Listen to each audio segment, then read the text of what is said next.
chương 113 có chép rằng: Hallelujah, hỡi các tôi tớ Đức Giê-hô-va, hãy ngợi khen danh Đức Giê-hô-va, đáng chúc tụng danh Đức Giê-hô-va từ bây giờ cho đến đời đời. Thì giờ này xin mời hết thảy chúng ta cùng đồng đứng lên để cùng đồng đến với Chúa, dâng tấm lòng của mình lên Chúa và tôn vinh Chúa qua biệt thánh ca Lớn Bấy Duy Ngài.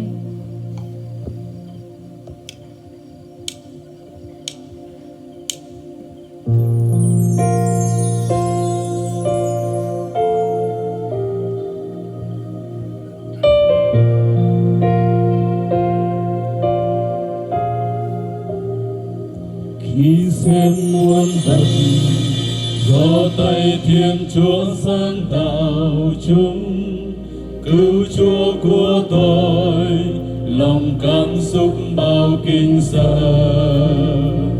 Tôi xem sao trời, tôi nghe muôn tiếng sấm rền nổ, khắp khắp đó đây quyền của Chúa ơi vô bờ.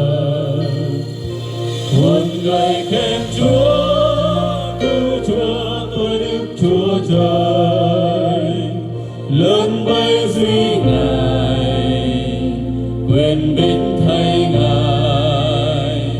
Cuộn gầy khen Chúa, cứu Chúa tôi Đức Chúa Trời, duy Ngài đại năng.